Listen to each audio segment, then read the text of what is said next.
Welcome back to आपकी class coaching centre. तो आज का जो क्लास हम देखेंगे वो सबसे लास्ट क्लास आपका होगा जनसंख्या वितरण और उनके वृद्धि के प्रारूप। ये सबके आपके लास्ट चैप्टर होंगे और इस चैप्टर लास्ट क्लास होगा, ठीक है। तो इस क्लास में हम सभी इम्पोर्टेंट टॉपिक देखेंगे। जितने भी टॉपिक होंगे वो सभी महत्वपूर्ण होंगे इस क्लास का। तो आप इसको मिस नहीं कीजिएगा और आप इसे अच्छे से देखिएगा। तो आपको यदि अच्छे से आपके तैयारी करने हैं, आपको जानना है, तो आप हमारे चैनल से जुड़ सकते हैं, हमारे से मतलब क्लास कर सकते हैं। और यहाँ फ्री ऑफ कॉस्ट यानी कि फ्री पढ़ाई होंगे और आपको बहुत ही अच्छे कंटेंट दिए जाएंगे। कंटेंट के साथ साथ आपको यहाँ पे अच्छे PY के क्वेश्चन भी दिए जाएंगे, साथ साथ आपके प्रैक्टिस सेट भी कराए जाएंगे, लिखने के तरीके कैसे हैं वो भी बताए जाएंगे, सभी कुछ यहाँ पे बताया जाएगा, ठीक है। तो सबसे पहले हम समझते हैं कि इस क्लास में हम क्या जानेंगे, क्या समझेंगे, कौन कौन से टॉपिक समझेंगे। तो सबसे पहले हम समझेंगे जनसंख्या परिवर्तन के प्रभाव। जब किसी भी क्षेत्र की जनसंख्या परिवर्तन हो जाता है तो क्या प्रभाव आता है ये। दूसरा हम समझेंगे जनांकीय संक्रमण। तो जनांकीय संक्रमण क्या होते हैं, उनकी अवस्थाएं क्या हैं, ये समझेंगे। उसके बाद हम समझेंगे जनसंख्या परिवर्तन किस कारण से होते हैं, जनसंख्या परिवर्तन को हम उपाय कैसे कर सकते हैं जनसंख्या का नियंत्रित करने के लिए, तो ये सारे समझेंगे। तो सबसे पहले यदि हम समझते हैं तो हम देखते हैं जनसंख्या परिवर्तन का प्रभाव। जनसंख्या परिवर्तन का क्या प्रभाव होता है। तो आप सबसे पहले बोले, हम आपके घर से एग्जाम्पल लेते हैं। आपके घर में टोटल 7 सदस्य हैं। टोटल कितने सदस्य हैं? 7 सदस्य हैं। 7 सदस्य हैं आपके घर में, लेकिन कोई फंक्शन है आपके घर में तो वहाँ पे आ जाते हैं 8 सदस्य। 7 8 15, टोटल हो जाते हैं 15। कितना सदस्य हो जाते हैं? 15 सदस्य। तो एक घर में 15 सदस्य। अब 15 सदस्य के खाना पीना पुराने के लिए बहुत मेहनत होगा कि इनको खाना देना होगा, उनका खाना देना होगा, अच्छे से करने के लिए बहुत सारे पैसे खर्च होंगे। होंगे कि नहीं? पैसे खर्च होंगे उनके सोने के लिए, रहने के लिए, उन्हें कहाँ सुलाया जाएगा, कहाँ नहीं सुलाया जाएगा, बहुत सारे दिक्कत होते हैं। कभी कभी क्या होते हैं कि मेहमान हैं उनको बिस्तर में सुलाते हैं, कभी कभी आप लोग क्या ज़मीन में भी सो जाते हैं एक तरह से। ये बहुत सारे जनसंख्या मान के चलिए बहुत सारे हो जाते हैं। आपके खाने पीने के लिए अच्छे से नहीं पूरते हैं, जिस कारण से अगर आपको खाने पीने के लिए अच्छा से नहीं मिलेंगे, प्रोटीन युक्त पोषक पदार्थ और पोषायुक्त आहार नहीं मिलेगा, तो क्या आपके जीवन प्रत्याशा अधिक रहेगी? लाइफ जो अधिक जी पाएंगे या कम जी पाएंगे? आप कम जी पाएंगे। आपको अच्छा सा प्रोटीन युक्त खाना नहीं मिलेगा। होगा कि नहीं? आपके घर में एक दिन बारात आ जाते हैं, सोचते हैं बहुत सारे मेहमान आ गए, इन लोगों को कहाँ रखना है कहाँ नहीं, सारा का इंतज़ाम करते हैं कि हाँ यहाँ रखना है यहाँ रखना है। टेंट वोंट हाउस वूस लाते हैं, इतने सारे बारातियों को खिलाने के लिए आपको खाना वाना पुराना पड़ता है, काफ़ी परेशानियाँ होती हैं। सोचिए आपके घर में ही यदि जनसंख्या बढ़ गया तो इतना प्रॉब्लम होगा। मान के चलिए पूरे देश में हमारे भारत देश में पूरे देश में यदि जनसंख्या परिवर्तन हो गया तो क्या हो गए हम? हमारे देश की अर्थव्यवस्था चौपट हो जाती है, गिर जाती है देश की अर्थव्यवस्था। साथ साथ क्या होते हैं, हम आर्थिक विकास करने में बहुत ही कम हो जाते हैं, निम्न कैटेगरी के हो जाते हैं। हमारा देश यदि विकसित देश में भी रहेगा ना तो विकासशील देश के अंतर्गत में पहुंच जाएगा, अंदर आ जाएगा। समझ में आ गया? हमारे देश के संसाधन नहीं पूरेंगे, लोगों की पूर्ति अच्छे से नहीं होंगे, लोगों को खाना पीना रहने ओढ़ने के लिए ज़मीन नहीं बचेंगे, लोगों को घर बनाने के लिए। अभी देख रहे हैं ज़मीन का काफ़ी मारा मारी है। क्यों? जनसंख्या परिवर्तन के। हमें खेती करने के लिए अच्छे उपजाऊ भूमि नहीं मिलेंगे, वहाँ पे भी व्यक्ति क्या बना देंगे? घर बना देंगे। मान के चलिए जो भी हम खेती करते हैं, हम जो भी खेती करेंगे वह हमारे देश के लिए ही, खाने पीने के लिए ही क्या कर जाएंगे? पूरे ख़त्म हो जाएंगे। हम दूसरे देश में उसे बेच भी नहीं सकते, उसका व्यापार भी नहीं कर सकते दूसरे देश के लिए, बल्कि हमें दूसरा देश से और वस्तु मंगाना होगा। यह होते हैं जनसंख्या परिवर्तन के प्रभाव। तो इससे हमारे देश में बहुत ही बड़ा प्रभाव होते हैं। मान 19 पहले की जनसंख्या हमारे पास कितना थी पता? बहुत कम थे। उस समय हमारा देश खुशहाली तो नहीं था, लेकिन उतना भी चिकित्सा सुविधा सब नहीं था, खुशहाली नहीं था, लेकिन कुछ हद तक थे। लेकिन अभी वर्तमान की जनसंख्या 2011 के जनगणना के अनुसार देखा जाए, कब? 2011 के जनगणना के अनुसार देखें तो हमारा देश का जनसंख्या 121 करोड़ है। 121 करोड़ है। 2011 के जनगणना में अभी तो कितना चल रहे हैं, अभी 2026 चल रहे हैं, 2026 चल रहा है। सोचिए 121 करोड़ से जनसंख्या घटेगी या बढ़ेगी? आप बोलिएगा जनसंख्या बढ़ेगी। अभी जनगणना हमारा 2027 में होगा। 2027 का पहला चरण प्रारंभ हो चुका है। जनगणना का पहला चरण प्रारंभ हो चुका है। यह 2027 तक पूरा कंप्लीट हो जाएगा हमारे देश की जनगणना। तब रिपोर्ट आएंगे, तब हम देखेंगे कि 2027 में हमारा देश का जनसंख्या क्या है। अभी हमें पता नहीं है। तो यदि जनसंख्या 121 करोड़ से भी आगे चल गया तो अभी हम चीन को पीछे छोड़ चुके हैं। विश्व की सबसे अधिक जनसंख्या चीन के पास थी, सबसे ज़्यादा जनसंख्या चीन का था, लेकिन अभी वर्तमान समय में भारत का हो गया है। वर्तमान समय में भारत का हो गया, चीन को भी पीछे छोड़ चुके हैं। हमारे देश की जनसंख्या इतनी अधिक है, तरह तरह की बीमारियां उत्पन्न होंगे, जनसंख्या इतना किबिर किबिर हो जाएगा ना कि सड़क में गंदे पानी या नालियाँ को बढ़ा देंगे, एक दूसरे से व्यक्ति लड़ेंगे झगड़ेंगे कि ये हमारा वो हमारा, हमरे तरफ काहे बहा रहे हैं पानी, आपके तरफ काहे बढ़ा रहे हैं। लाठी मार होगा एकदम, एक व्यक्ति दूसरा व्यक्ति एकदम घर से लाठी डंडा निकाल लेंगे मारने के लिए। यही होते हैं कि हाँ शर्मा जी के हुए हम इन बेटे पानी के बहा देते। इस तरह से होता है ना घर में बातचीत, कि महिलाओं के मध्य तो ज़्यादा ये सारे होते हैं। ठीक है, तो इस तरह से आएंगे रात में, फिर उनके हस्बैंड कौन है जनसंख्या, कौन है पानी हम लोग तरफ बढ़ाएं, फिर देह लड़ाएं। देखने के लिए मज़ा आता है कि नहीं आप लोगों को? घर से बाहर निकलते हैं तो एक दूसरे के नाटक। यही होते जनसंख्या बढ़ने के कारण होते हैं, घर की खुशहाली नहीं होते हैं। 2 बच्चे होते हैं उसमें 4 बच्चे हो जाएंगे ना, तो माता पिता भी 4 बच्चों के लिए अच्छे से खाना पीना पूर्ति नहीं कर पाते हैं, अच्छे स्कूल नहीं दे पाते हैं, अच्छे कपड़े नहीं पहना पाते हैं, अच्छे उनकी खुशहाली जीवन नहीं रह पाते। वैसे जगह 2 बच्चे रहेंगे तो अच्छे स्कूल में एडमिशन कराएंगे, अच्छे खाना मिलेंगे, अच्छे कपड़े पहनेंगे, समय समय पर घूमने टूर के लिए मिलेगा। तो यही होते हैं जनसंख्या कम होना। लेकिन अगर जनसंख्या बढ़ गया तो ये सारे उनके प्रभाव हैं जनसंख्या परिवर्तन के। समझ में आ गया? कुछ दिमाग में कुछ खुली? आपके घर में यदि आपके माता पिता के अगर 6 बच्चे हैं तो क्या आपको अच्छे से सुविधाएं मिलेगी? नहीं मिलेगी। अगर कम बच्चे वही जगह 1 बच्चा रहेगा ना तो एकदम राजा का जीवन जिएगा। समझ में आ गया? तो ये होते जनसंख्या पर, ये होते अशिक्षित के कारण। अगर व्यक्ति शिक्षित रहेगा तो अपने बच्चे जन्म नहीं देंगे, जनसंख्या नहीं बढ़ेगा और आपके घर खुशहाली से रहेगा। समझ में आ गया? तो आपको इतना समझ आ गया जनसंख्या परिवर्तन। अब देखते हैं हम जनांकीय संक्रमण। तो जनांकीय संक्रमण क्या होते हैं? वेरी वेरी इंपॉर्टेंट टॉपिक, आप लिख लीजिएगा VVI, क्योंकि ये जो क्वेश्चन है वो तो आपको 2 नंबर में या तो फिर 3 नंबर में देखने को मिलेंगे। 2 नंबर में कब देखने को मिलेंगे? जब आपको पूछेंगे कि जनांकीय संक्रमण क्या है। जनांकीय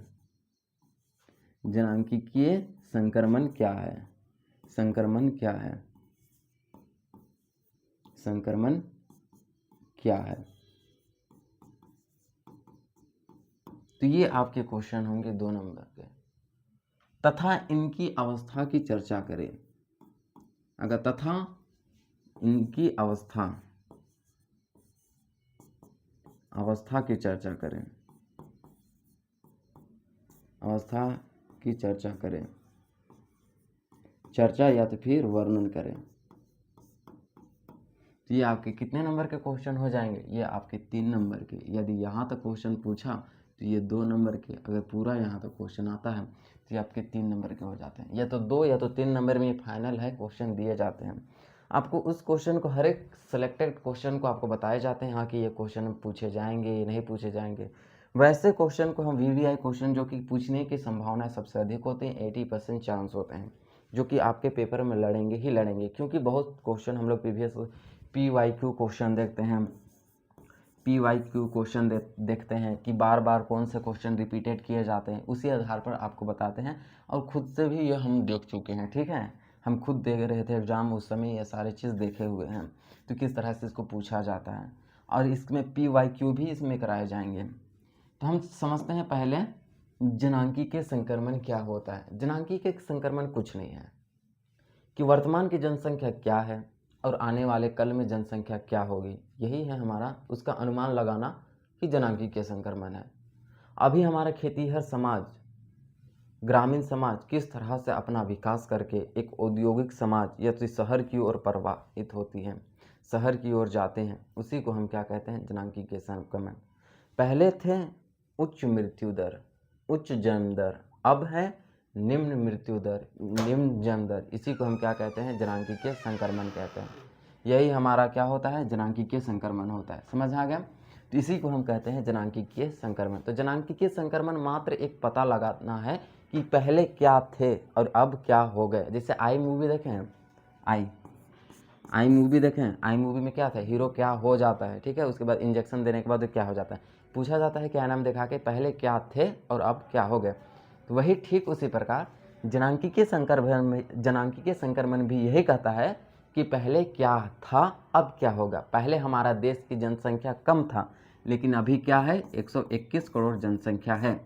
पहले हमारे देश की जन्म दर उच्च थे, मृत्यु दर उच्च थे, लेकिन अभी वर्तमान के जन्म दर नीच है, मृत्यु दर नीच है। पहले हमारा समाज ग्रामीण समाज था, लोग गाँव में रहते थे, शहर से परिचित नहीं थे, लेकिन अब वर्तमान समय में क्या है कि लोग गाँव से उठ करके शहर आ रहे हैं पढ़ने के लिए, लिखने के लिए, रहने के लिए, इसके लिए। तो अब क्या है, ये एक क्या है, जनांगीय संक्रमण है। तो जनांगीय संक्रमण कुछ नहीं है, जनांगीय संक्रमण है कि पता लगाना पहले क्या थे और अब क्या है। इसका हम अनुमान या तो पता विभिन्न अवस्थाओं से लगाते हैं। इनके 3 अवस्था होते हैं जनांगीय संक्रमण के। सबसे पहला अवस्था प्रथम अवस्था, हम देखते हैं जनांगीय संक्रमण के अवस्था, प्रथम अवस्था, द्वितीय अवस्था और तीसरे अवस्था में क्या होते हैं। तो प्रथम अवस्था में क्या थे, तो प्रथम अवस्था जनांगीय संक्रमण के प्रथम अवस्था में उच्च जन्म दर था और उच्च मृत्यु दर था। क्यों उच्च जन्म दर था और उच्च मृत्यु दर था प्रथम अवस्था में? क्योंकि पहले के लोग उतने पढ़े लिखे नहीं थे। उनका मानना था कि यदि हम ज़्यादा बच्चे जन्म देंगे तो हमारे जो घर की संपत्ति होगी वह ज़्यादा होगी, इसलिए क्या कहते थे, पहले बच्चे बहुत ही जन्म देते थे। और उनका मृत्यु दर भी अधिक था। मृत्यु दर अधिक इसलिए था क्योंकि पहले उतना चिकित्सा सुविधाएं नहीं थी, पहले हॉस्पिटल सब नहीं थे। उस समय हम लोग अच्छे से, हमारा दिमाग डेवलप नहीं था, हमारा ब्रेन विकसित नहीं था। इस कारण से हम जनांगीय संक्रमण के प्रथम अवस्था में देखते हैं कि उच्च मृत्यु दर क्या थे, उच्च मृत्यु दर और उच्च जन्म दर,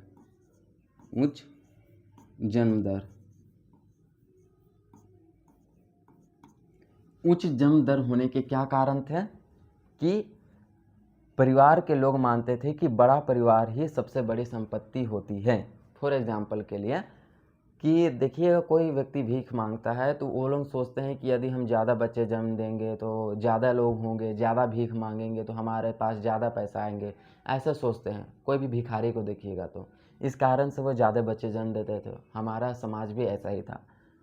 और मृत्यु दर उच्च इसलिए था कि हम लोगों के पास अच्छे चिकित्सा सुविधा नहीं थे, अच्छे डॉक्टर्स नहीं थे, अच्छे एजुकेशन नहीं थे, इसलिए हमारे पास मृत्यु दर भी उच्च था। तो जनांगीय संक्रमण के प्रथम अवस्था में हमें उच्च मृत्यु दर और उच्च जन्म दर दोनों देखने को मिलते हैं। ठीक है। यदि हम सेकेंड अवस्था में देखते हैं जनांगीय संक्रमण के, हम सेकेंड अवस्था में देखते हैं जनांगीय संक्रमण के, हम सेकेंड अवस्था में देखते हैं तो जन्म दर तो उच्च थी, जन्म जो दर था वह उच्च था, हाईएस्ट था, उच्च था, लेकिन देखते हैं मृत्यु दर निम्न हो जाता है। तो सेकेंड अवस्था में हम देखते हैं कि जन्म दर उच्च था क्योंकि हमारे समाज के सोच बदले नहीं थे। क्या सोच नहीं बदलेंगे तो क्या हमारे हॉस्पिटल, चिकित्सा सुविधाएं नहीं लगाए जा सकते हैं? तो लगाए जा सकते हैं। इसलिए हमारे पास मृत्यु दर कम हो गई क्योंकि हमारे पास हॉस्पिटल सुविधाएं आ गई थी, लेकिन हमारे देश के लोगों की सोच में कोई परिवर्तन नहीं था, इसलिए जन्म दर उच्च था। समझ आ गया? अब हम देखते हैं इसकी तीसरी अवस्था। और इस टाइम महामारी भी बहुत अधिक थी। उस टाइम प्रथम अवस्था में महामारी भी बहुत अधिक थी, इसलिए भी मृत्यु दर अधिक थे। लेकिन हम देखते हैं कि तीसरी अवस्था जो कि 1955 से अभी का समय को हम देखते हैं। हमारा देश का विकास कब से शुरुआत हुआ? 1955 से। तो 1955 से लेकर के अभी का समय ये तीसरी अवस्था में हम रखते हैं। इस तीसरी अवस्था में देखते हैं कि अब जन्म दर भी कम है। क्या है? अगर तीसरी अवस्था में देखा जाए तो जन्म दर भी कम है और मृत्यु दर भी कम है। मृत्यु दर भी क्या है? कम है। क्यों? क्योंकि अब के समाज में सोच में बदल गए चुके हैं। आज का समाज का जो सोच है वो बदल चुका है कि अब उतने बच्चे जन्म नहीं देते हैं, ना तो उतने मृत्यु होते हैं। कैसे? फॉर एग्जाम्पल क्या देखिएगा, यदि जन्म भी देते हैं तो सरकार 2 ही बच्चे को वैलिड मानते हैं, वैलिड यहाँ से वैधता देते हैं। क्यों? और 2 ही बच्चे के, यदि किसी के भी माता पिता एक गवर्नमेंट जॉब में है तो मात्र उनको 2 ही बच्चे के लिए छुट्टी दिए जाते हैं। जैसे कि गर्भवती होते हैं तो शुरुआत मंथ के 3 मंथ और लास्ट के 3 मंथ, 9 मंथ के होते हैं ना, टोटल 9 मंथ के होते हैं। टोटल कितने मंथ के होते हैं? 9 मंथ के होते हैं। तो शुरुआत के 3 मंथ और लास्ट के 3 मंथ, क्योंकि शुरुआत के 3 मंथ रेस्ट चाहिए होता है और लास्ट के भी 3 मंथ रेस्ट चाहिए होता है, और बीच के जो 3 मंथ होते हैं, 3-3-6 ना, उन्हें वर्क करना पड़ता है, गवर्नमेंट वर्क करना होता है। तो मात्र ये छुट्टियां कितने? 2 ही बच्चे के लिए दिए जाते हैं, उससे अधिक बच्चे के लिए नहीं दिए जाते हैं। इसी के लिए अभी वर्तमान समय की जो जन्म दर है और मृत्यु दर वो दोनों कम है, दोनों निम्न है। तो आप बोल सकते हैं कि प्रथम अवस्था में जन्म दर मृत्यु दर दोनों अधिक थे। उसका कारण था चिकित्सा सुविधा ना होना, लोगों का सोच ना होना, महामारियां थी, इस कारण से। लेकिन सेकेंड अवस्था में मृत्यु दर घटी लेकिन जन्म दर नहीं घटी। थर्ड अवस्था में जन्म दर और मृत्यु दर दोनों निम्न है। ठीक है, समझ में आ गया? तो ये हैं आपके जनांगीय संक्रमण, इसी को कहते हैं, और ये जनांगीय संक्रमण अवस्थाओं में देखने को मिलता है। ये लगभग प्रथम अवस्था लगभग आपको देखने को मिलता है 1900 से 1921 तक, ये प्रथम अवस्था।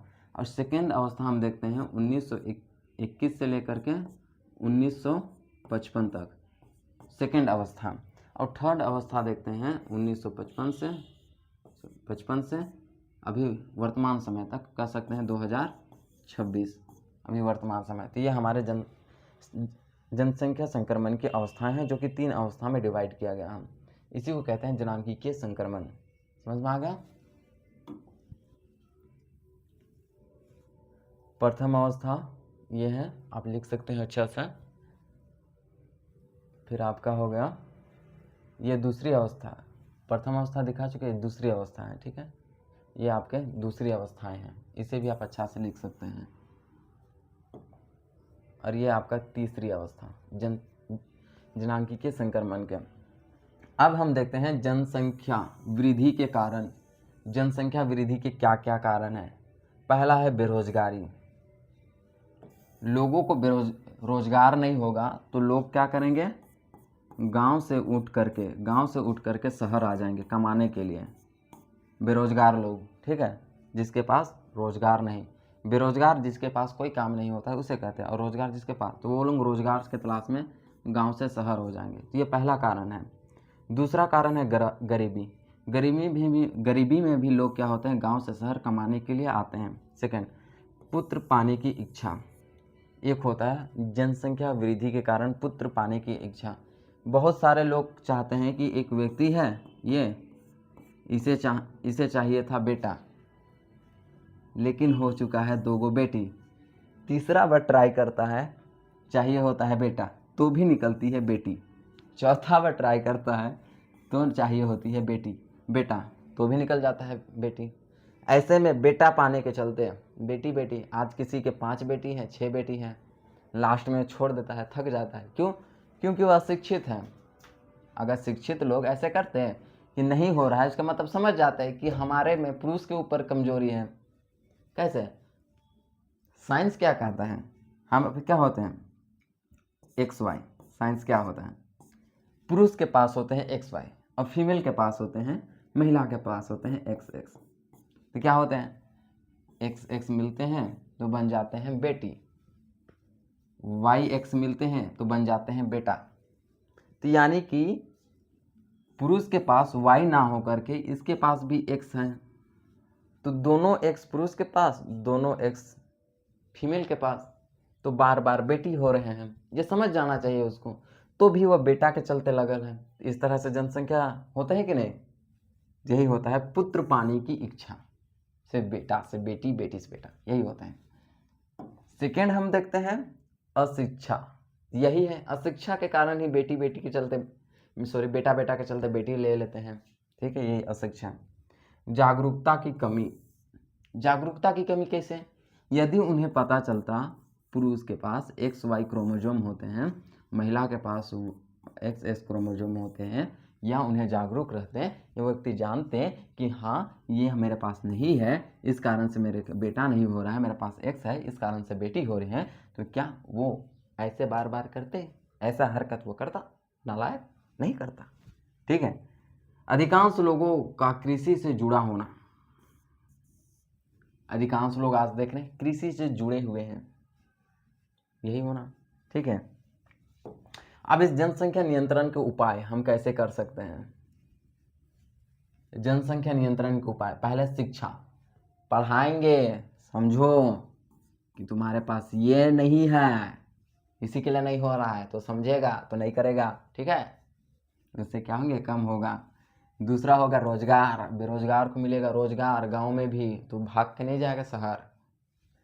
तीसरा हो गया जागरूकता। जागरूकता, किसकी जागरूकता होनी चाहिए? इसकी, समझ आई? किसकी? इसकी। परिवार नियोजन कार्यक्रम का प्रसार, जो हमारे देश में परिवार का नियोजन कार्यक्रम जो चलाया गया है उसका प्रसार, यानी कि फैलाना। समझ में आ गया?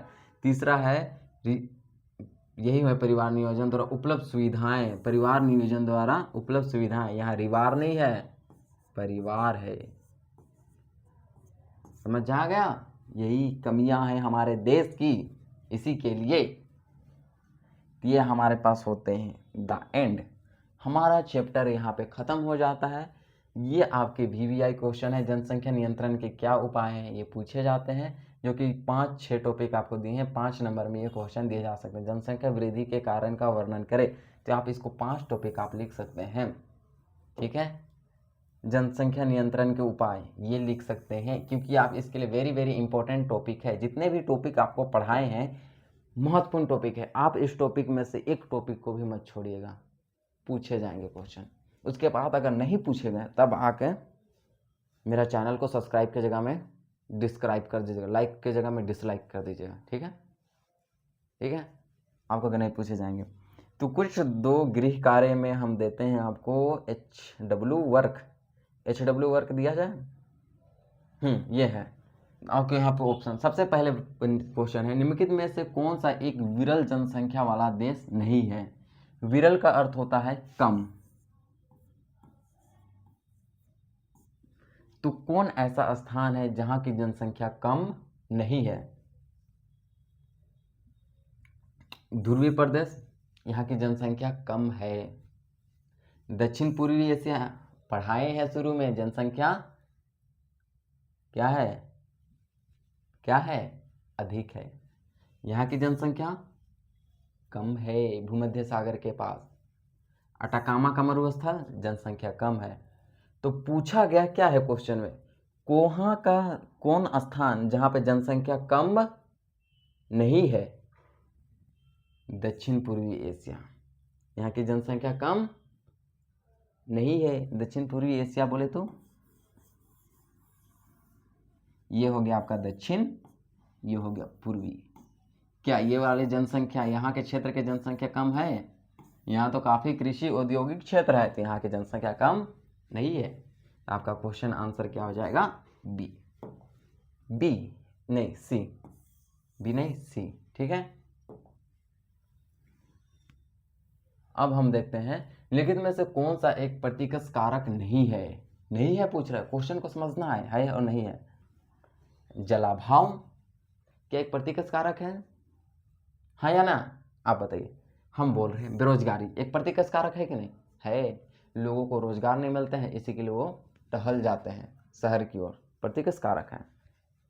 चिकित्सा शैक्षणिक सुविधाएं प्रतिकस कारक है कि नहीं है? लोग चल जाते हैं शहर।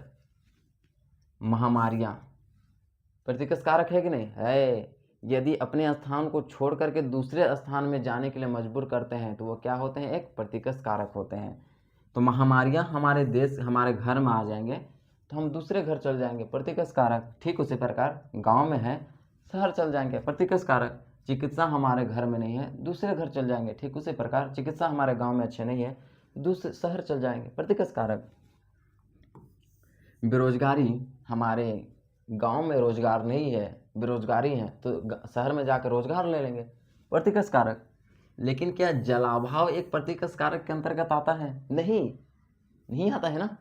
जल नहीं है हमारे गांव में, कुआं खोद लेंगे, बोरिंग खोदवा लेंगे, जल मिल जाएगा, नदी से जाके ले लाएंगे। ठीक है, तो ये आपके जलाभाव प्रतिकर्ष कारक के अंतर्गत नहीं आता है। और ये सब सारे तीनों कारक जो हैं प्रतिकर्ष कारक है। ये भी पूछा जा सकता है निम्नलिखित में से कौन सा प्रतिकर्ष कारक है। ये आप तो आपके ऑब्जेक्टिव क्वेश्चन हुए, डिनोट खत्म, क्या हो जाएंगे, वन लाइनर क्वेश्चन है, वन लाइनर क्वेश्चन है। ये भी ऑब्जेक्टिव क्वेश्चन की तरह ही होते हैं, वन लाइनर क्वेश्चन ये भी ऑब्जेक्टिव क्वेश्चन की तरह ही होते हैं, इसे भी आपको लिखना जरूरी है। ठीक है, तो थैंक यू, हम मिलते हैं नेक्स्ट क्लास में, जो हम देखेंगे मानव विकास। आपका चैप्टर का ही नाम है कि मानव विकास क्या होते हैं, मानव विकास चैप्टर का नाम है। उसमें देखेंगे कि मानव का डेवलपमेंट कैसे हुआ, हमारा देश आज तक कैसे बना। तो नेक्स्ट क्लास में फिर मिलते हैं, धन्यवाद।